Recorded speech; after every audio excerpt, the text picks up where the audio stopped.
आज वो सीक्रेट मैं आपके साथ शेयर करने वाली हूँ जो मैंने किसी को नहीं बताया, और आप भी किसी को मत बताना। ये हम दोनों की बात है और 4 दीवारी में ये बंद होने वाली है। Do not disclose this. Well you already know, it just an open secret. Common sense की बात है और कॉमन सेंस के बारे में ही हम यहाँ पे बात करने वाले हैं कि एजिंग सबको होने वाली है ना। हम सब बुढ़ापे की तरफ जाने वाले हैं, रिंकल्स आने वाले हैं, पर इसको कैसे ग्रेसफुली लेके आएँ ताकि आपकी एज से भी आप थोड़ा यंग और दिखो। अगर आप 50 के हो तो कहो कि आप 30 के दिखते हो, आप 30 के हो तो आपको कहो 25 के दिखते हो, और अगर आप 25 के हो तो आपको कहो 14 के दिखते हो। मतलब आपकी 10 साल भी उम्र कम हो जाती है तो यू फील मोर यंगर। इसका मतलब है कि सिर्फ ये बात नहीं कि सिर्फ स्किन से ही आपकी जो है वो एजिंग होती है, अंदर से भी दिल होना चाहिए जवान। सो आप जब आप अंदर से एनर्जेटिक, स्टेमिना, एक्टिवनेस, लाइटनेस, अच्छी डाइजेशन, अच्छी नींद, स्ट्रेस फ्री लाइफ, अगर ये सब चीज़ें चल रही है दैट मीन्स आप ग्रेसफुली एजिंग की तरफ जा रहे हो। सो अगर आपने ग्रेसफुल एजिंग करनी है तो कौन सी चीज़ों को हमें फॉलो करना चाहिए, आज हम उसके बारे में बात करने वाले हैं। तो सबसे पहले बात करते हैं नंबर 1 थिंग जो हमारी एजिंग में इंटरफेयर करती है, वो है हमारा इंसुलिन रेजिस्टेंस। आपने डायबिटीज़ के टाइम पे तो सुना ही होगा कि हमारी इंसुलिन रेजिस्टेंस की वजह से ग्लूकोज बढ़ता है, और यही चीज़ है जो आपकी स्किन के ऊपर भी इफेक्ट करती है। अगर आप डायबिटिक हो तो शायद आपको पिगमेंटेशन, जैसे आपको गर्दन जो वो काली हो जाती है, या आपको कहीं ना कहीं ब्लैक स्किन जो है फॉर्म अप होती है, दैट मीन्स इंसुलिन रेजिस्टेंस की वजह से वो स्किन के ऊपर जो वो इफेक्ट कर रही है। सो बेसिकली बॉडी में हो क्या रहा है इंसुलिन रेजिस्टेंस के टाइम पे। सो लवलीन हमेशा आपको बोर्ड लेके समझाने के लिए आ जाती है, तो again come again to the Lovleen की पाठशाला, जिसमें बताया क्या जा रहा है कि इंसुलिन रेजिस्टेंस में क्या होता है कि जब खाना हमारा अंदर जाता है, ग्लूकोज मतलब शुगर रिलीज होती है, हमारे ब्लड में ग्लूकोज आती है।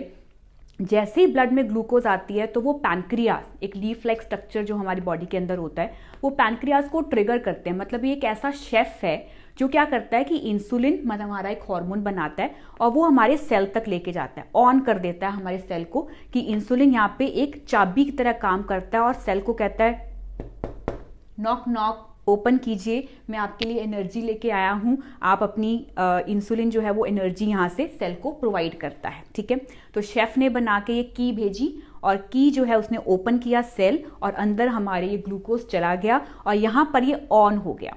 अब जैसे ये फिलअप हो जाता है, मतलब सेल जो है वो एनर्जी मसल्स को देते हैं थोड़ा काम करने के लिए, लिवर को देते हैं, या फिर अगर ये एक्स्ट्रा कलेक्ट होना स्टार्ट हो जाएगा तो बेली में जाके पेट फुलाने के लिए दे देते हैं जब वो कलेक्ट होता है। अगर ज़्यादा डिपॉजिट होगा तो लिवर फैटी हो जाता है। तो इस तरीके से सेल वर्क करता है। जब आपके सेल्स जो हैं, अब यहाँ पर ये ऑन था तो ये काम चल रहा था, लेकिन और उसके बाद क्या होता है, इसके बाद एक और स्टेप आता है कि यहाँ पर सेल जो है जैसे वो अपना काम फिनिश कर देते हैं, वो पैनक्रियाज को मैसेज देते हैं, पैनक्रियाज भैया आप इसको बंद कर दीजिए क्योंकि मैंने काम कर लिया है। ऑफ का स्विच ऑन, ऑफ का स्विच दे देते हैं।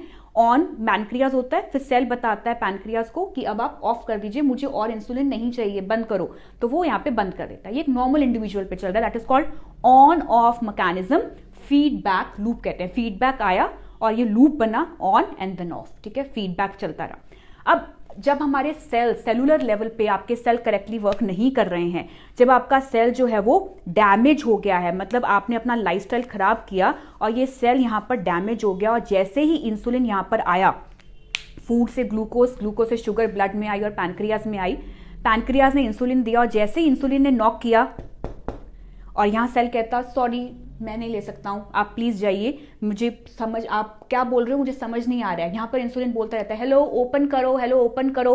वो कहता है मुझे सुन नहीं रहा है, मतलब कोई अकम्पलिशमेंट उसको नहीं मिल रही है, कोई एक्नॉलेजमेंट नहीं मिल रही है, और वो कहता है मेरे कान बंद है मेरे, और सेल खाली पड़ा रहता है, और इंसुलिन बेचारा चिल्लाता चिल्लाता ब्लड में पड़ा रहता है। और जब इंसुलिन यहाँ पर पड़ा रहेगा तो क्या होगा, वो बढ़ता चला जाएगा, और जैसे वो बढ़ता चला जाएगा, जैसे वो बढ़ेगा, ऑब्वियसली वो क्या करेगा, यहाँ पर ब्लड में ग्लूकोज आपका इंक्रीज हो जाता है। तो मतलब ये ऑन ऑफ मैकेनिज्म खराब हो गया।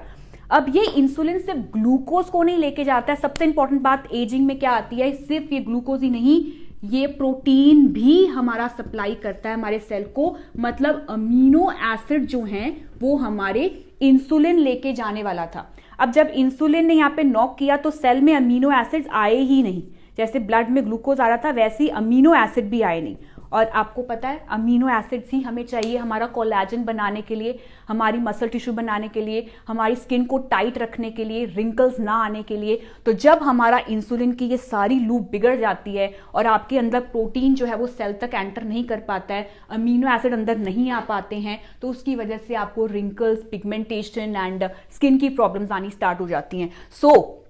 अगर आप बहुत ये सोचते हो कि मैंने स्किन की बहुत सारी चीज़ें खाई हैं, मैंने तो कोलेजन भी लिया है एक्स्ट्रा, मैंने वाइटामिन भी लेने स्टार्ट कर दिए हैं, लेकिन वो जब तक अब्जॉर्ब ही नहीं हो रहे हैं तो पहले बंदा होएगा कि।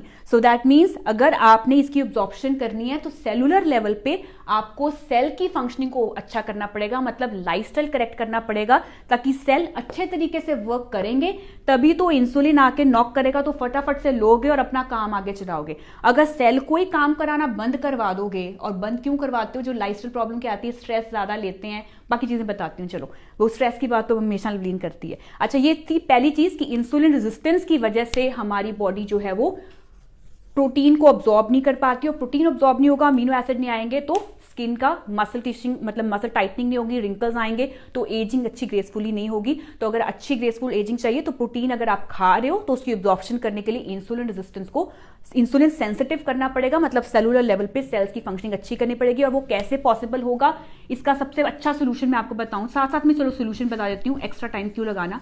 सोल्यूशन ये है, इंसुलिन रेजिस्टेंस को कम करने के लिए प्लीज कीप मूविंग, मूवमेंट रखिएगा। मूवमेंट का मतलब होता है कि आप अगर 40 मिनट बैठ चुके हो तो आपकी बॉडी को मूवमेंट चाहिए, आप उठो, मूव करो, ताकि इंसुलिन जो है वो यहाँ पे नॉक कर सके। ज्यादा देर तक बैठे रहोगे तो इंसुलिन की जो ट्रैवल जोन है वो कम हो जाता है। So keep your self active and keep moving. साथ ही साथ में जो चीजें जो आपका शुगर लेवल बढ़ाती हैं, जिनका ग्लाइसेमिक लोड हमारी बॉडी में बहुत ज्यादा होता है, मतलब जो चीजें एक्स्ट्रा रिफाइंड शुगर का इंटेक अगर आप लेते हो, रिफाइंड शुगर कौन सी होती है, विच इंक्लूड्स, जिसमें मैदा आ जाता है, जिसमें intake of extra amount of white sugar की जब आप चीजें खाते हो, बेकरी प्रोडक्ट्स जब हम ज्यादा लेते हैं, बिस्किट, नमकीन, इनका इंटेक लेते हैं, तो उसकी वजह से भी हमारा इंसुलिन लेवल डिस्टर्ब होता है। नॉट ओनली दिस, अगर आप अच्छा खाना भी खाते हो लेकिन अगर आपकी खाना खाने के बाद मूवमेंट नहीं है, खाना खाने के बाद आप बैठे रहते हो, तो उसकी वजह से भी इंसुलिन रेजिस्टेंस होता है। तो this is a something which we need to work on, that's number 1। Now next number 2, और क्या चीज चाहिए हमें ग्रेसफुल एजिंग के लिए। नंबर 2 है हमारा फैट, कोलेस्ट्रॉल। अब हमें लगता है कि फैट से तो फैट हो जाएगा, ऐसा कुछ नहीं है। अच्छी स्किन होती है, अच्छी हमारी स्किन बनती ही प्रोटीन और फैट से है। जो हमारी प्रोटीन और फैट का जो फॉर्मेशन है, मतलब कोलेस्ट्रॉल हमें क्यों चाहिए, जो हमारा सेल की मेम्ब्रेन बनती है वो हमारी सारी बनती है कोलेस्ट्रॉल से, क्योंकि कोलेस्ट्रॉल ही क्या करता है, कोलेस्ट्रॉल जो है वो हमारी बॉडी में मेनली हार्मोन्स को ट्रैवल करने में हेल्प करता है, हमारे लिवर से जो बाइल निकलता है उसको डाइजेस्ट करने में हेल्प करता है, स्पेशली जो फैट सॉल्युबल विटामिन है, विटामिन ए, डी, ई के, इन सब चीजों को ऑब्जॉर्ब करने में हेल्प करता है। तो कोलेस्ट्रॉल की वजह से ही हमारी अच्छी स्किन बनती है, क्योंकि मोस्टली हमें सुनने को मिलता है घी मत खाओ, कोकोनट मत खाओ, क्योंकि ये चीजें सैचुरेटेड है, जबकि ये सैचुरेटेड फैट ही हमें चाहिए हमारी स्किन की फॉर्मेशन करने के लिए। तो एक अच्छी स्किन हमें चाहिए, एक अच्छा गुड फैट हमें खाना जरूरी है। गुड फैट का क्या मतलब है, देसी घी का इंटेक अपनी डाइटरी रूटीन में लेके आना, कोकोनट का intake, coconut in any form, dry coconut, fresh coconut, coconut oil, इस फॉर्म में लेके आना, अपनी रूटीन में नट्स का इंटेक लेना, आमंड्स एंड वॉलनट्स का इंटेक लेना, कैश्यूज एंड पिस्ताचियोज का इंटेक लेना, जिसमें हमारा गुड फैट आ जाता है। सीड्स, जिसमें pumpkin seeds, sunflower seeds, sesame seeds, तिल के जो होते हैं, इसमें कैल्शियम भी है, गुड फैट भी है। तो ये सब चीजें हमारी स्किन के लिए बेस्ट है। तो विंटर्स में तिल के लड्डू खाना, या देसी घी की, अगर आप जैसे मक्की की रोटी खाते हैं तो ऊपर से देसी घी या व्हाइट बटर को लगाना, कोकोनट का इंटेक जो है वो हमारी ड्राई या फ्रेश फॉर्म में उसको इंक्लूड करना। तो ये सब चीजें हमारी हेल्दी स्किन के लिए रिक्वायर्ड हैं। हमें सिर्फ जो नहीं चाहिए वो अनहेल्दी फैट है, जो ट्रांस फैट, जो पैकेज और प्रोसेस आइटम से आता है। नंबर 3 जो हमारे ग्रेसफुल एजिंग के लिए चाहिए वो है हमारा विटामिन ए। विटामिन ए का हमें पता है कि हाँ, हमें कैरेट से, स्पिनच से विटामिन ए मिलता है।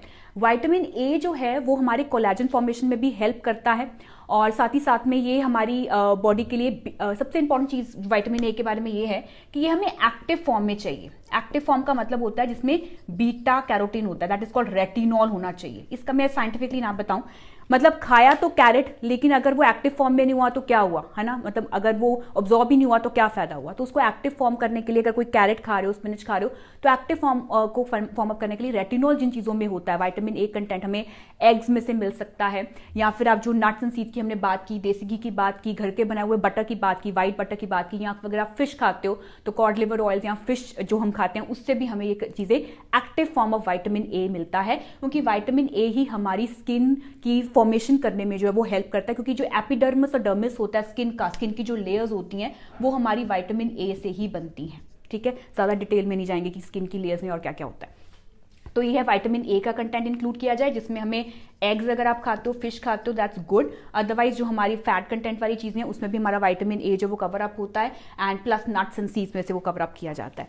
नेक्स्ट आता है सबसे इंपॉर्टेंट चीज होती है विटामिन ई। विटामिन ई जैसे आपको पता है कि हमारी स्किन के लिए रिक्वायर्ड है, ये सबको पता है, इसीलिए विटामिन ई के कैप्सूल जो है वो लगाने के लिए, खाने के लिए हम यूज करते हैं। मेनोपॉज के टाइम पे क्या होता है कि विटामिन ई कंटेंट जो है वो हमारी बॉडी में कम होता है, दैट्स क्योंकि ओवरीज फंक्शन नहीं कर रही हैं, सेक्स हार्मोन्स फंक्शन नहीं कर रहे हैं, ओवरीज की एक्टिविटी नहीं चल रही है, तो वहां पर ये डेफिशिएंसीज मोस्टली आती हैं। दैट्स व्हाई मेनोपॉज के आसपास आपको स्किन ड्राइनेस, वेजाइनल ड्राइनेस ऐसी चीजें आती हैं, क्योंकि ये वाला हार्मोन विटामिन ई जो है वो हमारे पिट्यूटरी ग्लैंड को सपोर्ट करता है। अब इसका कंटेंट हमें कहां से मिलने वाला है, जो भी चीजें हमारी हेल्दी फैट्स में से आती हैं। तो दिन में अगर हम विटामिन ई आप इसको एप्लीकेशन के लिए यूज करना चाहते हो तो एलोवेरा को विटामिन ई के कैप्सूल के साथ मिक्स करके हम इसको स्किन के लिए अप्लाई के लिए हम यूज कर सकते हैं। नहीं तो विटामिन ई का कंटेंट हमें नट्स, सीड्स और जितने भी हेल्दी फैट्स हैं उसमें से मिलने वाला है। मतलब हमारी स्किन के लिए बेसिकली हेल्दी फैट्स, प्रोटीन और ये गुड विटामिन की रिक्वायरमेंट है। Number 5 is vitamin B3। जिनको विटामिन B3 की डेफिशिएंसी होती है उसको पेलाग्रा जैसी वाली प्रॉब्लम हो जाती है, लेकिन जो नॉर्मल विटामिन B3 की डेफिशिएंसी होती है उसमें आपको dry scaly skin, nails brittle हो जाने या फिर पेल स्किन ऐसी चीजें का जो है वो प्रॉब्लम आता है। जितने भी बी विटामिन होते हैं वो अब्सॉर्ब नहीं होते हैं बिकॉज ऑफ जितना हम रिफाइंड खाते हैं। अगर आपके घर पे रिफाइंड ऑयल यूज होता है, या फिर आप बहुत ज्यादा चीनी वाली चीजें, रिफाइंड शुगर आपके घर पे यूज होती है, या फिर रिफाइंड सॉल्ट जो है वो यूज किया जा रहा है, तो उसकी उस रिफाइनिंग की वजह से विटामिन B1 और विटामिन बी की कैटेगरी जो है वो अब्सॉर्ब नहीं हो पाती है। So we need to avoid this category जिसमें बहुत ज्यादा रिफाइनिंग हो। तो रिफाइंड ऑयल्स की कैटेगरी में आ जाता है जिसमें कोई फिल्टर्ड ऑयल्स नहीं है। रिफाइंड ऑयल्स में बहुत सारे जो है वो मिक्सिंग ऑफ ऑयल्स की जाती है, जैसे पाम ऑयल है, वेजिटेबल ऑयल्स हैं। ऑयल की हमने सेपरेट वीडियो ऑलरेडी की हुई है, आप उसको रेफर कर सकते हैं कि बेस्ट ऑयल्स कौन से हैं। शुगर में जो है वो व्हाइट शुगर जो कि हमें रिफाइंड और बेक्ड प्रोडक्ट्स में से मिलती है। घर का बनाया हुआ मीठा once a while occasionally use किया जाए दैट्स ओके, लेकिन हर रोज शुगर के इंटेक लेते रहना that's bad, that is a refined white sugar. Refined salt मतलब जिसको आयोडाइज नमक के नाम से आपको रिफाइंड सॉल्ट मिलता है, लेकिन जो बेस्ट रहता है वो हमारे लिए रॉक सॉल्ट रहता है। सो आयोडीन के sources nuts, seeds, green leafy vegetables में से कवर अप करना ये रिक्वायरमेंट है। मतलब avoid this category of refining ताकि विटामिन B3, B1 अब्सॉर्ब हो, और यही चीजें हमारी स्किन को ड्राई नहीं होने देती हैं, ब्रिटल नेल्स नहीं होने देती हैं, स्केली या रेड या पेल स्किन नहीं होने देती हैं। ये तो चीजें हमें चाहिए। जो चीजें हमें अवॉइड करनी है, अवॉइड कैटेगरी क्या है? अवॉइड कैटेगरी है हमारी 3S एंड एज।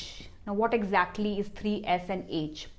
3S मतलब शुगर को अवॉइड करो, स्ट्रेस को अवॉइड करो और स्मोकिंग को अवॉइड करो। स्मोकिंग अवॉइड करना सबको पता है, शुगर को अवॉइड करना बता दिया, स्ट्रेस को अवॉइड करना ऑलरेडी कॉर्टिसोल की वीडियो में हमने बताया हुआ है। तो इन 3S को हमें अवॉइड करना चाहिए। Now what is AGE? AGE का क्या मतलब होता है? That is advanced glycation end product. Advanced glycation end product क्या होता है कि जब हम प्रोटीन को शुगर के साथ मिक्स कर देते हैं या फिर प्रोटीन को फैट के साथ मिक्स कर देते हैं, जैसे कि हम केक बनाते हैं तो उसमें हम एग के साथ जो है वो that is egg is a protein, उसको हमने शुगर के साथ मिक्स कर दिया। और हमने इसी तरीके से फ्रेंच फ्राइज बनाए तो वो फैट को हमने उसका कोई प्रोटीन कंटेंट उसके साथ मिक्स कर दिया। जितनी भी क्रीमी मेयोनीज वगैरह वाली चीजों को प्रोटीन के साथ जब हम मिक्स करते हैं तो वो चीजें क्या करती हैं, एक स्टिकी सब्सटेंस बना देती हैं। स्टिकी करेगा एक जिसे कहते हैं वो क्लॉग करते हैं हमारी आर्टरीज में, हमारी आईज में, तो वो हमारी स्किन में स्किन ग्लैंड्स में जाके जो है वो इकट्ठा हो जाता है। That is called AGE advance glycation end product. जो भी चीजें प्रोटीन के साथ शुगर या प्रोटीन के साथ जब फैट मिक्स किया जाता है तो वो चीजें हमारी स्किन की ग्लैंड्स को क्लॉग करती हैं और स्किन को डैमेज करती हैं, तो उसको हमें अवॉइड करना चाहिए। That includes all the bakery product, deep fried unrefined चीजें जो होती हैं, जो बाहर का package and process and preserve वाली चीजों के साथ किया जाता है, वो चीजों हमें अवॉइड करनी है। शुगर एंड हमारा स्मोकिंग एंड स्ट्रेस को जो है हमें अवॉइड करना है। बाकी नटशेल में हमें जो लेना है वो ये है कि हमें अगर प्रोटीन को अब्जॉर्ब करना है तो इंसुलिन रेजिस्टेंस को खत्म करना पड़ेगा, मतलब अपनी सेल की एक्टिविटी को अच्छा करने के लिए अच्छा लाइफस्टाइल हो जिसमें आपकी मूवमेंट होनी चाहिए, और हम क्लीन ईटिंग की वजह से रिफाइंड फूड को अवॉइड करें। फैट जो है उसमें हमारा हेल्दी फैट्स आए जिसमें देसी घी, coconut oil, nuts and seeds को इंक्लूड करें। विटामिन ए एक्टिव फॉर्म में लें, एक्टिव फॉर्म मतलब एग्स एंड फिश का इंटेक जिसमें रेटिनॉल होता है। विटामिन ई और एप्लीकेशन के लिए भी यूज किया जा सकता है। इंटेक में हम vitamin E, nuts and seeds and healthy fats में से ले सकते हैं। विटामिन बी की अब्जॉर्प्शन करने के लिए रिफाइंड चीजों को अवॉइड किया जा सके। So this is all about your good graceful ageing के लिए और यूथफुल स्किन, अच्छा यंग दिखने के लिए हम इन सब चीज़ों को इम्प्लाई कर सकते हैं। I really hope this video will help you to feel more young and healthy. Thank you.